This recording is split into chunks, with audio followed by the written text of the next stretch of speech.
What's going on, everybody? It's Frito here for your Overwatch. Today, we're going to discuss the fall of Soldier 76, why he doesn't really fit in the game anymore, but as well, due to the buffs, a lot of pro players have been testing him out. I think the large consensus is that he isn't still very good, but the thing is with Soldier, he's stable, so if you play him well, he won't lose you the game, but oftentimes you need a bigger peak of performance out of that DPS slot to help win the game. The pro player Babybay went on one heck of a streak in ranked matchmaking, mostly playing Soldier, going 13-2 on the day, which is impressive, but he even said on stream that Soldier's not a very strong character right now, which just goes to show you that a very high-level player can make suboptimal picks work in ranked. So his gameplay will be used in the background for today's video. Be sure to check out his stream, link in the description. Be sure to pay attention to the gameplay in the background, as there'll be examples of Babybay getting Soldier to work quite well, but also Soldier's downsides. A few tips for you if you want to emulate the value that Babybay finds with Soldier is, one, have insane aim like Babybay does, that definitely helps,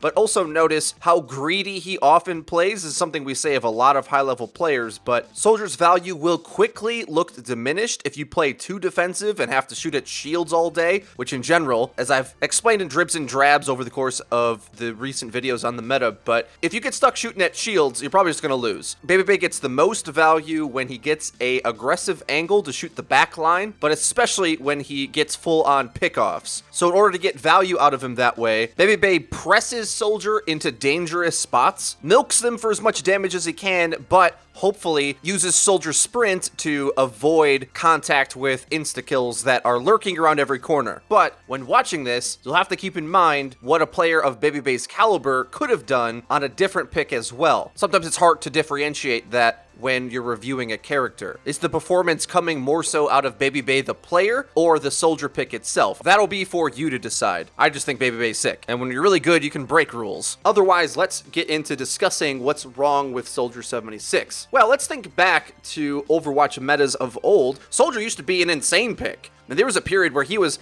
one of the best characters in the game prior to the D.Va rework of Defense Matrix. Prior to him getting nerfed, he used to do 20 damage a shot. Now he does 19, but also the format of the game has changed so much. This is something that I don't think gets enough discussion, that if you think back to the launch version of Overwatch, there was 3 healers: Lucio, Mercy, and Zenyatta, and Zen was considered too weak to be playable. I might debate that point, but in any case, at the start anyway, support power was quite low. But what has happened is that during most of that time, there was a lot of things in the game that were just too expensive to risk. Abilities that I would call big value, massive bursts of impact or disable. Things like Widowmaker, Hanzo hitting headshots, Doomfist committing for a real big punch, Sombra foregoing damage in the DPS slot instead to give disable to the team. For a big portion of Overwatch's life cycle, all of these aspects of the game either weren't in the game yet or weren't strong enough to compete to the very reliable damage that characters like Tracer, Soldier, and Genji did. In many ways, their peak of impact is much lower than all the heroes I just listed, who are importantly pretty meta right now, because back then in the eras of dive or low sustain, there was no need for high peak output because you could just whittle things down with Tracer or Soldier, playing them consistently, and you would just win. The sustained values of everything in the game has gone up and up and up, and in order to compete with that as well, the DPS get buffed and buffed and buffed with some insane power creep, so now we're at a state where we find ourselves in the most stable backline meta we've ever seen,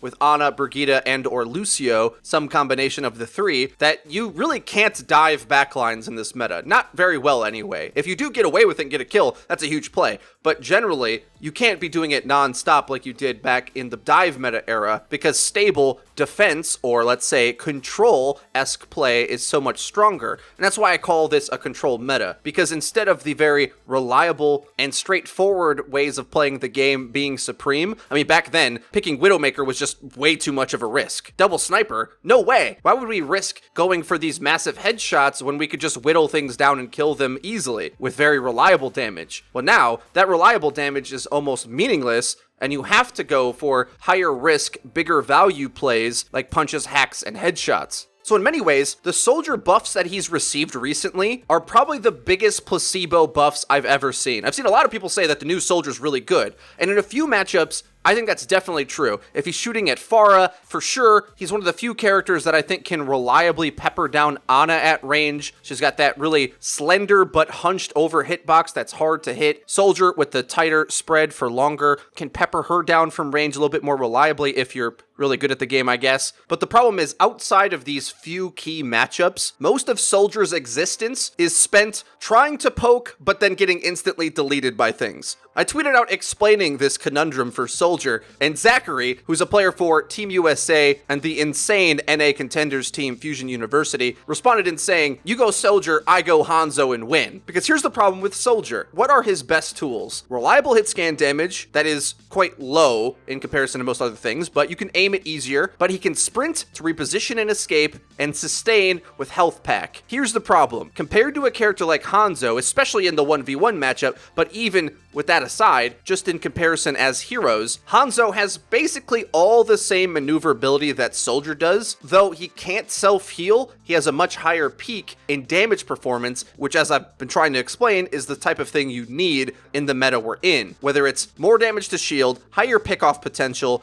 bigger tank bust, Hanzo does all of it. And yeah, although he can't place down a health station and heal himself, his ability to run up walls to get high ground quicker than Soldier can, and as well, disengage faster and further with a big leap, it sort of makes Soldier's playstyle a bit outdated. Because he can do a lot of those similar things and run away and be a bit hard to lock down, but it's the combination of running up walls and leaping that makes Hanzo way more flexible in all this. If Soldier wants to get back onto the high ground, he's got to take 10 minutes making a sprint around, oh, where's the staircase again? Let me get all around here, back into position. It just takes way too long. Whereas Hanzo, after buffs and buffs and buffs, I mean, remember way back in the day, they buffed it so that you could ready an arrow as you climb up a wall, making that even deadlier. In comparison, Soldier feels slow and sluggish, like the old man that he actually is. A cool tweet that I saw from PvP Twitch, which I think would be a good quality of life change for Soldier, is allowing him to reload while running. Wrecking Ball already can do this while in ball form. I don't think it would be out of order, but even with some small quality of life changes, I don't know where Soldier is going, because even if he had no spread, okay, picture this, I'm still not sure if we would consider him uncounterable. He'd be OP at that point, but you still could pretty reliably toss Doomfist at him to delete him, which is kind of the issue with the meta we're in now. So much complexity has been added to the game that you kind of need something that's a bit too powerful to try to even compete in the realm of all the other insane power that's in the game. So in that way, Soldier's just a little bit too reliable and safe, at least as a DPS pick. I've said this a few times, but I think if you single heal with a Mercy, play Soldier to supplement your healing, have some flankers that rely on health packs, you can make team comps that make Soldier look a lot better, because as long as the team's not reliant on his damage landing and can sort of play and poke and self-sustain, and everyone's sort of playing for that swarm self-sustain style,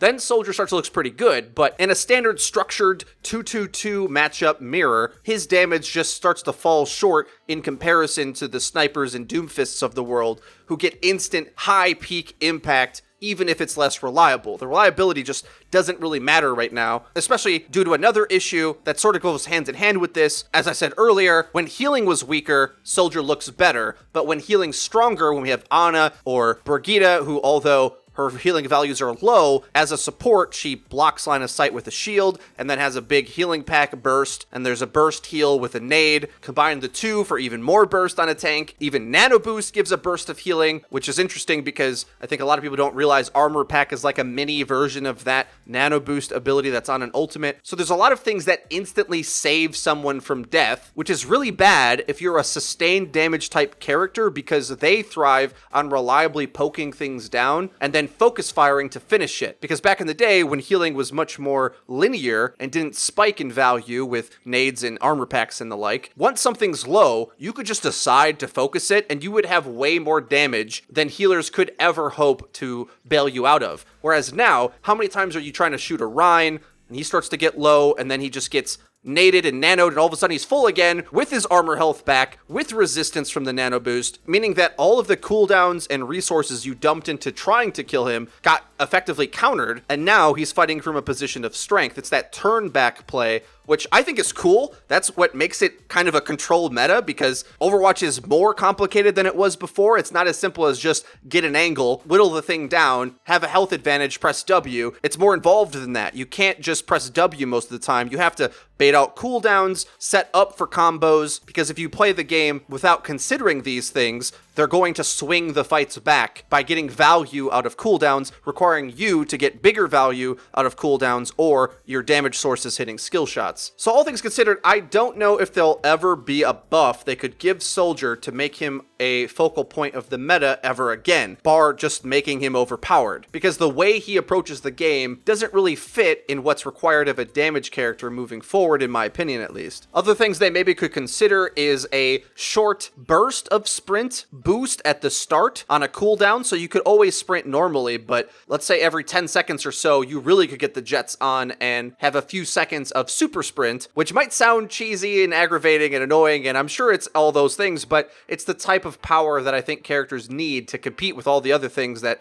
everyone's been buffed with to power creep the game to where we're at now. Because what else could you do? Could you shorten the duration of Helix Rocket, which is his most important ability? I don't necessarily want to go the full Junkrat route and just give him a extra Helix Rocket on deck, but I will have to say a lot of what I've described thus far today is based on the current meta, not on the one that I assume we're getting with Torbjorn. That does change things a bit, because Torb being able to quickly answer Brigida's rally armor with his ultimate adds for some counterplay that might shake things up a bit. But even with that, I think Soldier's main problem is that Ana and Doomfist are too strong for his playstyle to really have a place, at least for now. If Mercy gets another buff, and let's say her healing's reverted, or maybe even they make damage amp better, I'm not trying to give them ideas, but these are things that could bring her back. They did try buffing damage amp for like 5 minutes. It was a terrible idea, so I'm not necessarily saying that they should do that, but I think that's the key character to make Soldier good again, or Zenyatta being meta again as well. Either playing with or against Zenyatta is a big deal, because he amplifies Soldier's damage, but as well, he doesn't heal Soldier's damage very well either, making it so whenever we're in a Zen meta, Soldier is amped up with his output, but also not countered as much with strong burst healing. Guys, that's gonna be everything for today's video. I do hope you enjoyed it. If you did, be sure to leave the video a like. It really does help us out and lets us know that you're enjoying the content, and if you haven't already, please subscribe, because we upload each and every day, so you're going to want to hit the bell icon so that you get notified